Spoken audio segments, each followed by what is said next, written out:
नमस्कार, मैं हूं आपके साथ सोनिया चौहान। राम राम हरियाणा में आप सभी का स्वागत है। रुक करते हैं खबरों की ओर। हरियाणा के राज्यपाल बंडारू दत्तात्रेय ने अंबाला कैंट GMN कॉलेज में 3 दिवसीय जोनल यूथ फेस्टिवल का आयोजन किया।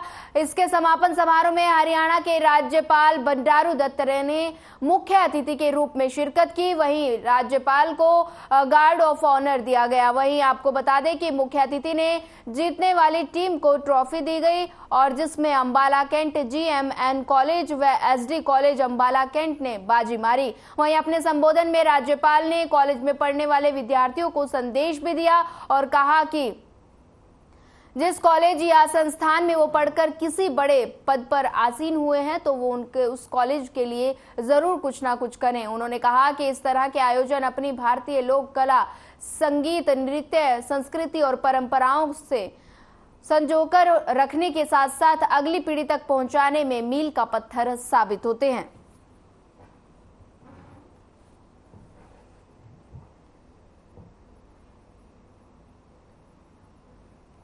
ये रोजगार उन्मुख, रोजगार और ज्यादा बढ़ाने के लिए देश में प्रधानमंत्री नरेंद्र मोदी जी ने स्किल डेवलपमेंट एक सेपरेट मिनिस्ट्री लगाया। जब तक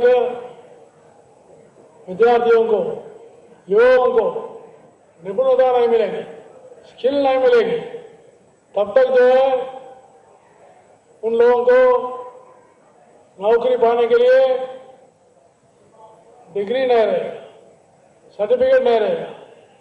लेकिन जिसके पास ज्यादा निपुणता है, स्किल है और नए टेक्नोलॉजी, नए तकनीकों के साथ आगे चले, मुझे पूरा विश्वास है वो लोग नौकरी पूछने वाले नहीं होंगे, नौकरी देने वाले निकलने का प्रयास किया जाए।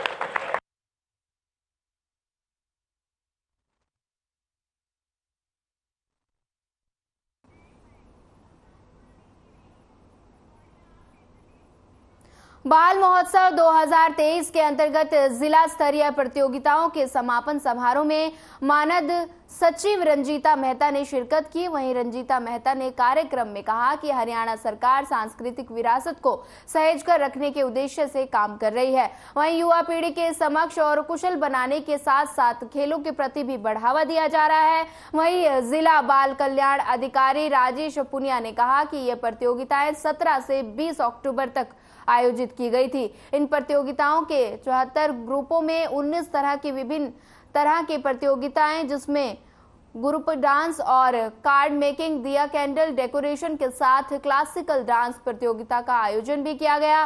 कार्यक्रम के अंत में मानद सचिव रंजीता मेहता को बाल भवन की तरफ से स्मृति चिन्ह देकर सम्मानित भी किया गया। इन प्रतियोगिताओं के विजेता प्रतिभागी को अब मंडल स्तरीय प्रतियोगिता में शिरकत करेंगे।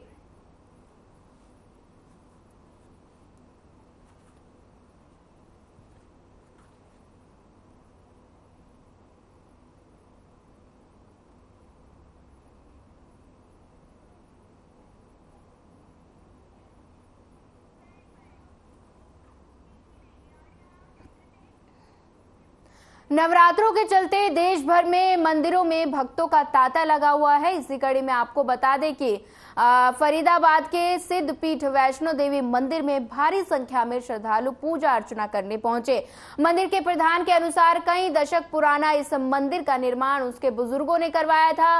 इस मंदिर की मान्यता है कि जो भी श्रद्धालु नवरात्रों में अपनी अपनी मन्नत मांग कर जाता है, अगले नवरात्र आने तक उसके सारी मुरादें पूरी हो जाती हैं। वहीं मंदिर में सुबह से लेकर रात तक भजन कीर्तन, चौकी और जागरण चलते रहते हैं और रात के समय विशाल भंडारे का हर रोज आयोजन होता है। मंदिर में आने वाले श्रद्धालुओं ने बताया कि जो भी सच्चे मन से इस मंदिर में आता है तो माता उसकी हर मुराद पूरी करती है, जिसके लिए श्रद्धा और भावना की जरूरत है।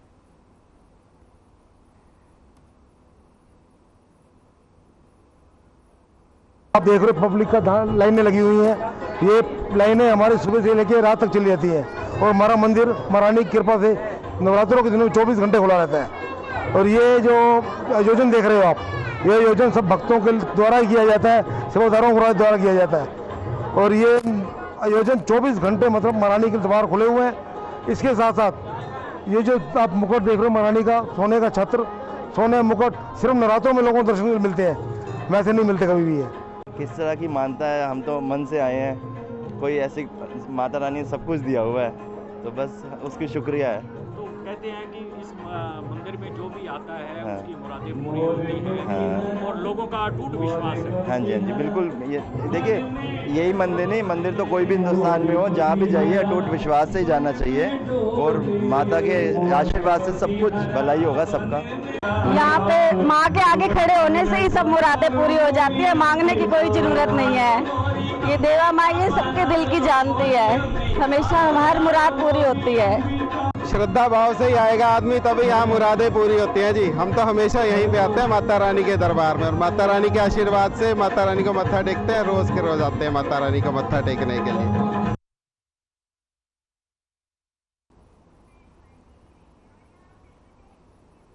कांग्रेस विधायक कुलदीप वत्स ने बीजेपी प्रदेशाध्यक्ष ओपी धनखड़ के उस बयान पर चुटकी ली है जिसमें धनखड़ ने जल्द ही 5 राज्यों में चुनाव बीजेपी की जीत का दावा किया। वहीं उन्होंने कहा कि धनखड़ का दावा है कि ठीक वैसा दावा है जैसा उन्होंने पूर्व में कर्नाटक और हिमाचल के लिए किया था, लेकिन वहां पर बीजेपी का सपूड़ा साफ हो गया। वहीं वत्स ने धनखड़ के उस बयान पर चुटकी भी ली जिसमें धनखड़ ने अपने दैनिक जीवन में 3 संकल्प लिए जाने की बात कही थी।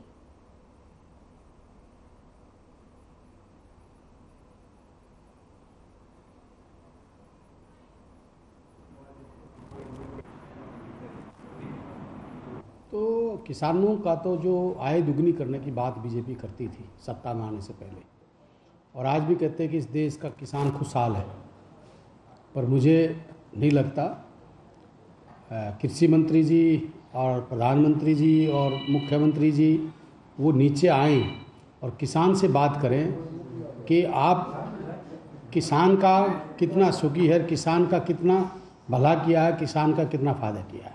पर मुझे नहीं लगता ये एक वाजिब बढ़ावा है, क्योंकि किसान आज अपने आय के लिए भटक रहा है, किसान मरता जा रहा है।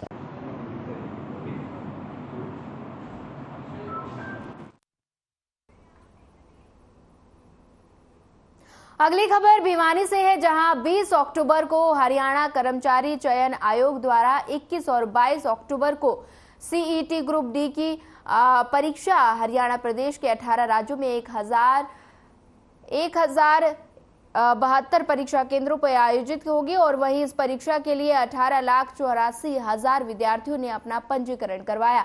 परीक्षा में छात्र छात्राओं को आने जाने में किसी प्रकार की दुविधा ना हो, इसके लिए राज्य सरकार के निर्देश पर परिवहन विभाग ने अतिरिक्त बसों की व्यवस्था की है और साथ ही सभी परीक्षार्थियों को निःशुल्क आने जाने की व्यवस्था भी दी है।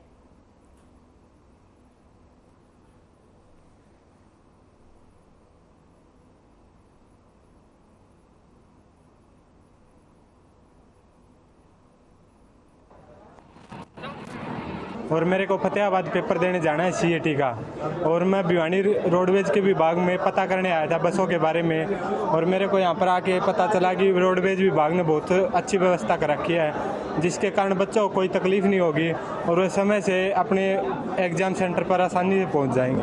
ये सीईटी के एग्ज़ाम के लिए रोडवेज विभाग ने, भिवानी डिपो ने बहुत अच्छी व्यवस्था, पूरे प्रबंध किए हुए हैं। 226 बसेज का बेड़ा हमारे पास रोडवेज का है, जिनमें 53 बसेज सोसाइटी की हैं, कोऑपरेटिव सोसाइटी की हैं, और जो बाकी बची हुई जो बसेज हैं वो डीटीओ ने रिक्विजिट करके जीएम रोडवेज को हैंड ओवर करनी है। जो बच्चों का सीईटी पेपर है कल का और परसों का 21-22 का, उसके लिए हेल्प डेस्क लगा रखा है ताकि बच्चों की किसी प्रकार की कोई परेशानी ना हो। इसके लिए हमारे जीएम साहब बिल्कुल मौके पर डटे हुए हैं, मीटिंग बार बार ले रहे हैं और पूरा अथक प्रयास ये रहेगा किसी बच्चे को किसी प्रकार की परेशानी ना हो।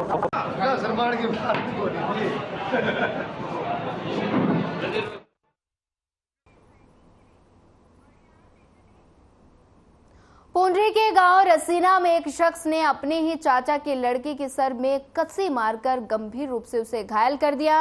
वहीं घायल व्यक्ति का चंडीगढ़ पीजीआई में इलाज जारी है। वहीं परिजनों ने पुंडरी थाना में इकट्ठे होकर आरोपी के खिलाफ जल्द कार्रवाई करने की मांग की है। परिजनों का कहना है कि औरतों की आपसी कहासुनी में धर्मवीर ने अपने ही चाचा के लड़के अमन के सर में कस्सी मारकर उसे गंभीर रूप से घायल कर दिया। फिलहाल प्राथमिक चिकित्सा जांच के आधार पर अपराधी के खिलाफ जांच शुरू हो गई है। हमारे पास 9 तारीख को इंटीमेशन आई थी कि रसीना गांव में एक धर्मवीर नाम के आदमी को उसके दूसरे साथ दोस्त ने, उसके भाई ने उसको कसी से वार कर दिया, ज़्यादा चोट मार दी है। इस सूचना पर हमारी पुलिस टीम सरकारी अस्पताल कैथल पहुंची थी, जहां डॉक्टर साहब ने बताया कि उसको इंजरी ज़्यादा थी और उसको पीजीआई चंडीगढ़ का रेफर कर दिया है। फिर हमारी टीम पीजीआई चंडीगढ़ पहुंची तो वहां डॉक्टर साहब ने उसको अनफिट फॉर स्टेटमेंट बताया। तो उसकी धर्मवीर की वाइफ मीनाक्षी ने फिर हमारे को एक रिटन कंप्लेंट पेश की। The contents of the complaint के बिहाफ पे हमने 323, 324, 34 सेक्शन में 2 लोगों के खिलाफ, एक अमन सन ऑफ रत्ना है और एक अमन की माँ है, रसीना के ही रहने वाले हैं, उनके पड़ोसी हैं, उन दोनों के खिलाफ एफआईआर दर्ज कर ली है। पूजा क्या हुआ था? 8 तारीख की बात है जी। मेरे पापा को एकदम कसी मारी जी। किसने मारी? मेरे दादी के लड़के ने, अमन ने। क्यों मारी? बस उनका थोड़ा सा झगड़ा हुआ था, मेरी मम्मी और का ही हुआ था, मतलब लगाइयाँ का अपनी आपस में बात हुई थी जी। तो कहाँ मारी कसी और कितनी चोट लगी उसे? चोट तो बहुत गहरी है जी। कहाँ मारी थी कसी? सिर पे मार की। तो कहाँ आपको? चंडीगढ़ दाखिल करके पीजीआई में। कब की बात है ये? 8 तारीख की। कब क्या कहा डॉक्टर ने? ये देखो बस खाने के बदल हुई थी थोड़ी बहुत ही, इसलिए मैं कसी मार कर गया, पीछे ना आका, पीछे तो बाहर कर कसी मारने वाला कौन है? अमन जी। अमन कहाँ है? बात रहा जी, तो चारों माँ बेटा ना मिलकर कराया जी, 4 अन्ना से जोड़ के वो तो अपना खतरा मना मेरे घर पे रहा, जमी सामने गाड़ी दे मतलब दिन रात। अब भी देखती है जी गाड़ी। दोबारा दरखास्त दी है? नहीं, पुलिस वाले तो आए नहीं, बोर्ड का एक फिर जाकर बोर्ड का नहीं गए, हमारी सुनाई नहीं करी थी किसी ने।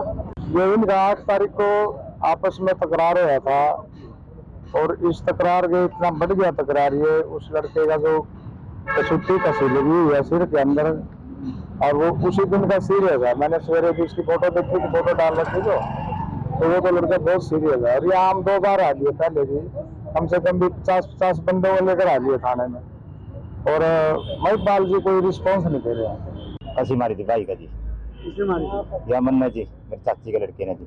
हाँ जी, फिर क्या हुआ? और कैथल ले गए जी, कैथल से पीजीआई रेफर कर दिया था जी। ज्यादा चोट लगी है? बहुत ज्यादा लग रही जी। क्या कहा डॉक्टर? डॉक्टर जवाब दे रहे हैं जी, भी इसकी सेवा करो कर जाके। कितने दिन हो गए इसे? आज 12-13 दिन हो गए जी। तो क्या हुआ? अब क्या मांगा? आपकी थाने में आए हो? हम तो कार्रवाई करवाना चाहवा जी, सख्त कार्रवाई हुआ जी। अभी तो कोई कार्रवाई नहीं हुई? कोई कार्रवाई नहीं हुई जी, 15-20 दिन की बात है। क्या आपने दरखास्त दे दी है? हाँ जी, पुंडरी थाने में दरखास्त दे दी।